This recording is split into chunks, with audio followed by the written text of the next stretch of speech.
subscribe. Tariq Radio. Like and subscribe. Yeah, I'm here. How you doing, Corliss? I'm very good, sir. I wanted to let the other speaker respond first. Oh no, he's off. He just wanted to let me know where the situation happened. But go ahead. Okay. What can you? I didn't hear your take.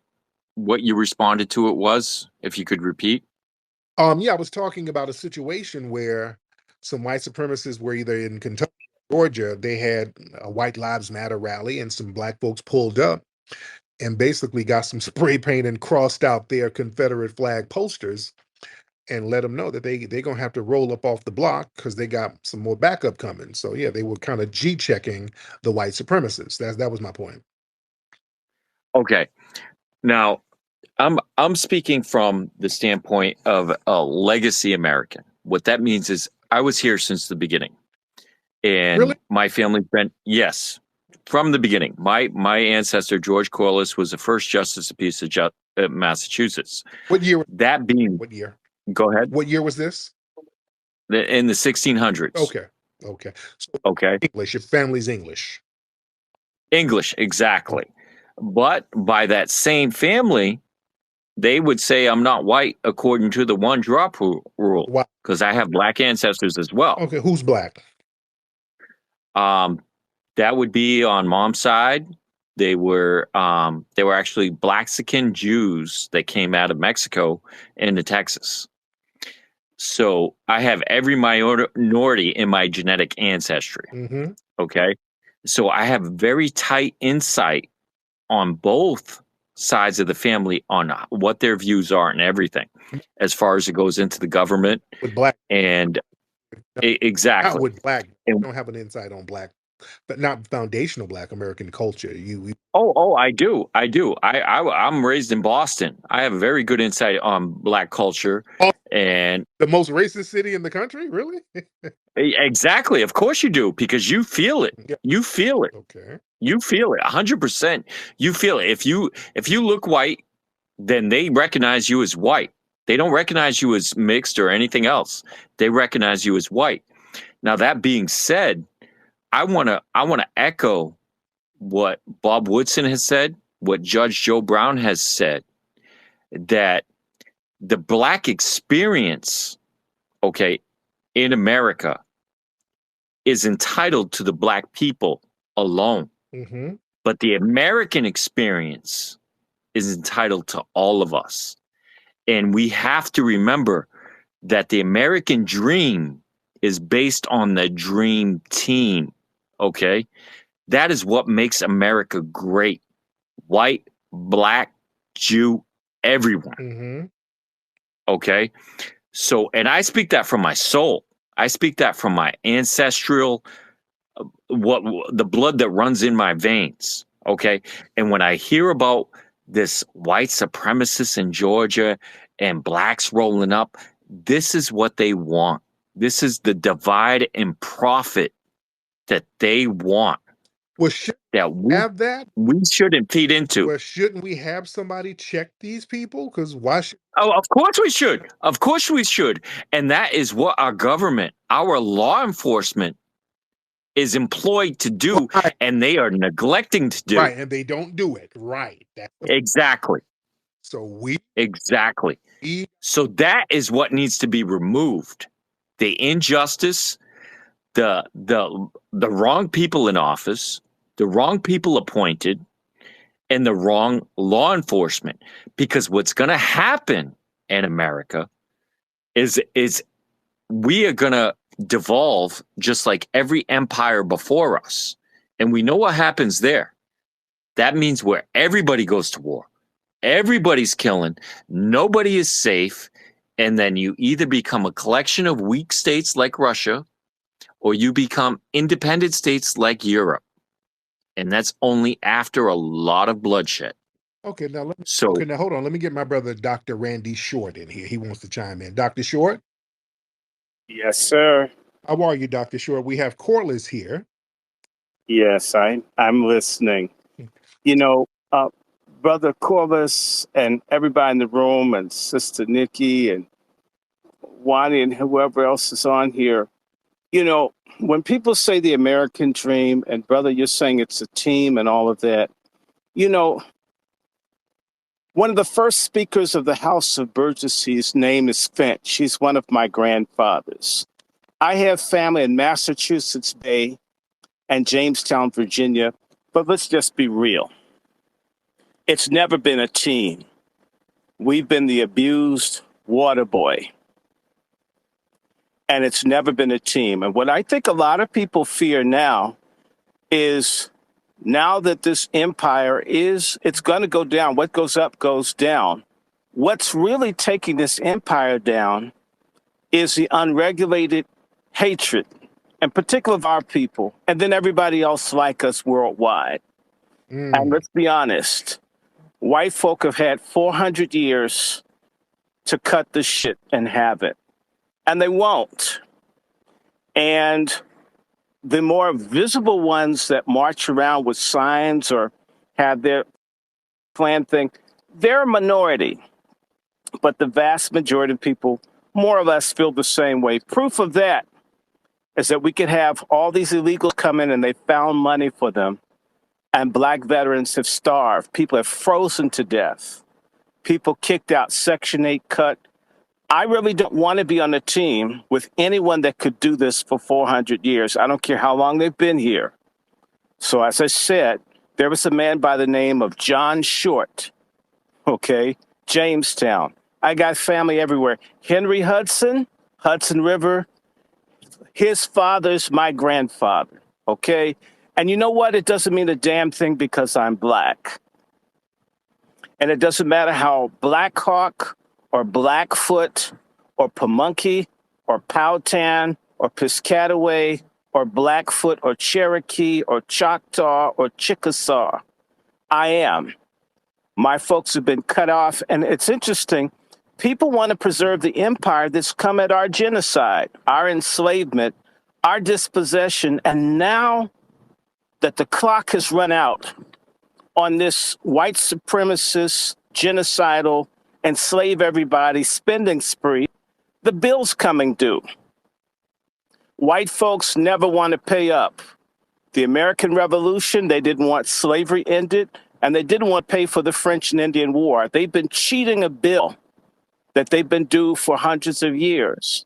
So, you know, I'm hearing you and everybody coming together and they want folk to fight.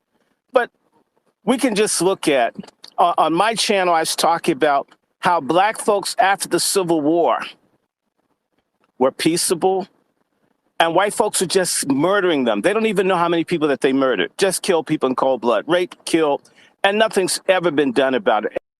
Nothing will be until the order goes. So no team, there's no such thing. That's a lie. That's somebody that wants a good outcome after we've been screwed. That's like a movie where the villain gets to have a happy ending after screwing everyone. I'm sorry. That Nottoway plantation is named for one of my people, Nottoway Indians from Virginia. This thing's going to burn down, actually at the hands of white people who don't want to share, okay? They don't want to share. They're greedy, and they're hateful, and they're armed. And the only thing they're going to understand is what's been done to others being done to them. That's what happens with every empire. So I hear your remorse for the empire going, but when it was riding high, it screwed us.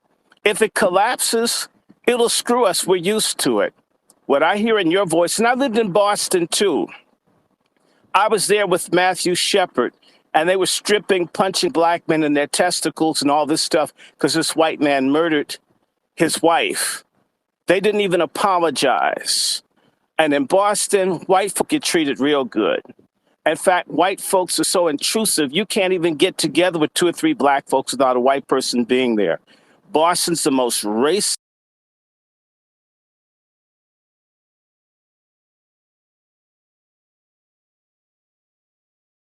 place I've ever been. And I'm here, brother. What you say? Okay. was something going on with saying. Okay, Doctor. let's. Okay, doctor. If you can give me a moment, because if you really listen to the doctor, you really have to process the emotion in his voice and every word he speaks. And I feel his anger, just like in his handle. Says that angry. He's angry. And he has every right to be. Okay. But in the beginning, we were a dream team. That's what made the country. That's what our special forces were made of. When That's what was this, our when, Olympics were made of. Okay, let me finish. Let me follow through just like the doctor did. Did we lose the doctor? hold on, no, he's back, but you got to elaborate. When did we, in the beginning, when was this dream team? The dream team, you could see it in the Olympics with Shaq when they And, when they went to the Olympics with the special forces oh, when we no, in the beginning, you said in the beginning that we were a dream team. yeah, I ain't talking. in the No, what? beginning of the when America was great. I'm not talking about way back when they were trying to keep slavery when Europe was abolishing and that there was some Was it, ugly there's ugly things in oh, America. slow down. In the beginning, there was slavery. Now, what dream team was that? That wasn't our dream. Now, No, that's what I'm that saying. wasn't the dream team that I'm talking about. I'm talking What? about after that ended. When? When was this dream team? The dream team is when the civil rights revolution, when we had a black president. I mean, there's so many uh, Jesus. reference points. The civil rights movement was a dream team, or we had to damn near burn the country down in order to get fair housing and fair jobs. That was a dream team, huh? I'm just trying to understand what you're saying, sir. I don't have you blocked, Corliss. Yeah, the civil rights movement, when they killed Emmett Till, that was the thing that sparked off the civil rights movement, I, and I, they left the I've and they, been muted they the whole time. I haven't been able to speak. we've been hearing you, but yeah, not the civil rights movement where Carolyn Bryant. That kicked off the civil rights movement. She falsely accused a black child of making a sexual pass, and the kid got lynched, and they let her old ass live to her old age until a couple of years ago. Was that the dream team? No, the dream team is when we America was great. Okay, When was that? when you have people like Bob Woodson, Judge Joe Brown, Denzel Washington, Morgan Freeman saying we need to stop talking about race and start talking about America, because let me tell you something, America is in its infancy. It's only a few hundred years old. We are in the position to shape America. And the founders said, we are giving you a republic. It's up to you to keep it. Okay. And the only way we can keep it is if we are unified. And a house divided cannot stand. Okay. Okay, So let me get the doctor back in, and I want Wani to. Wani, if you can come up, Wani, can you help me find out? I'm trying to figure out when it was great. I'm still trying to figure it out. Doctor Short, hop back in, sir. Yes, sir. First of all, Emmett Till is my cousin through my great grandmother's family, the Battles. That's number one. Yes. Number two, he's talking about Obama and the first, he's not the first person that's black that was president, first person that was visibly black, but Thomas Jefferson's a cousin of mine. I mean, I'm sorry, you do not know who we are or who you're talking to. You think you do. And that's the worst form of New England liberal prejudice, where people speak as if we're familiars when we're perfect strangers. That's the problem that we have here. And number two, the civil rights movement where they assassinated everyone, the civil rights movement where they dumped dope in our neighborhoods to kill us, the civil rights movement where they didn't even give us what they promised and then reneged on it, the civil rights movement where they weaponized and militarized the police starting with the Watts riot 60 years ago. There's never been a team. We've never been allowed to be part. In fact, when I moved to Boston, there was a movement for Roxbury to secede from the city of Boston because it was so marginalized. I was active in it. It was called the Mandela Project because of how badly people are treated in liberal Boston. I mean, it's absolutely, that is the worst place I've ever been in this country. And interestingly enough, it's supposedly well-meaning people that didn't know what they're talking about that sound just like you. We were never a team. Whites have never treated us. They loved the gift and they genocided or enslaved or stolen attribution of the giver. You can't have a team with the person that has a knife in their back. You can't have a team where folks want all your babies aborted. You can't have a team when they want everybody black to be trans or gay. You can't have a team when you gentrify and you destroy all of our communities like they did with the Federal Highway group that put all these highways through our neighborhoods right around the time of the Civil Rights Movement. So, and a country that refuses to pay reparations, a country that's done everything to reduce our numbers, a country that's engaged in genocide. That's not a team. That is a slow genocide project. I don't want any parts of it. Nobody with the sound mind wants it. It's not that we don't live in America. It's not that the trees never called me, the rocks never called me, the streams and the hills never enslaved and made folk pick cotton. White folks did it. My man. Dr. Short, thank you so much, brother. Go ahead. Corliss? Yes, thank you.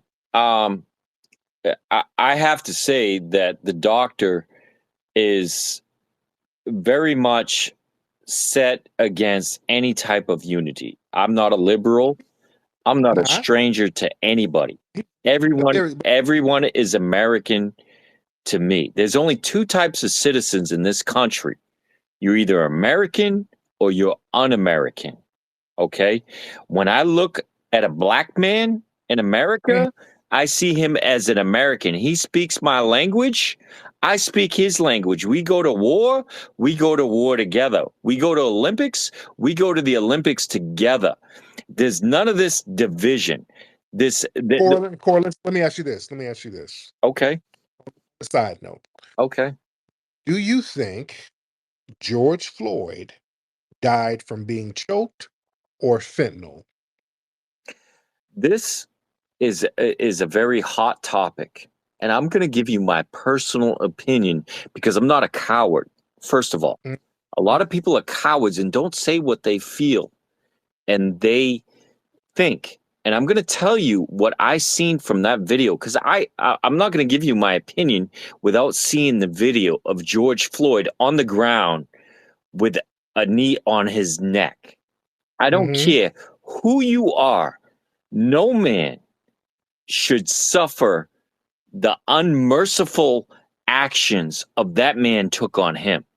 If that was a white man, if that was somebody from his neighborhood, somebody he recognized from his school or whatever, he would not have treated him like that. Okay? That was an injustice. Okay? Now, could George Floyd have avoided all that by not doing drugs? Of course he could have. And that's my message to the whole community. Stay the away from drugs. There it is. You know what I mean? Okay. But what you do when you go down that road of drugs, you put yourself in jeopardy of any type of murder. Okay, not just by the police, but could be by a drug dealer, could be by a prostitute. I've had personal friends who have died at the hands of prostitutes. There we go. Thank you so much. That's all I need to know. That's all. I'm done with him. Thank you. That's all I wanted to know. Yep. There you go. Everything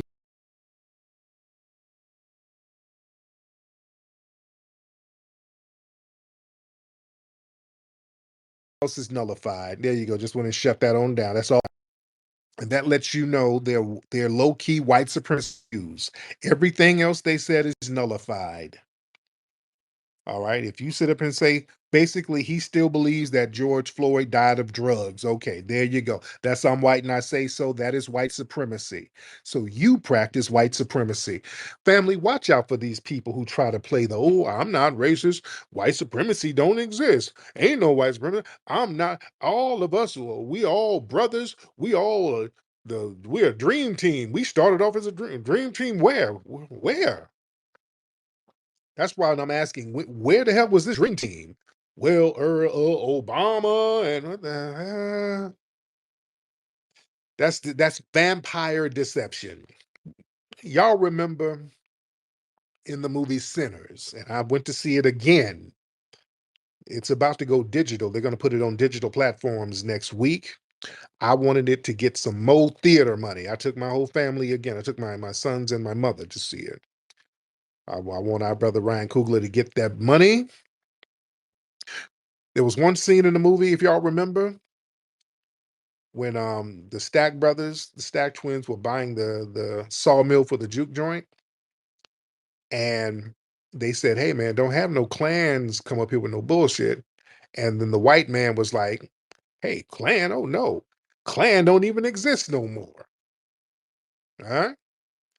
Clan? What clan? Clan don't exist."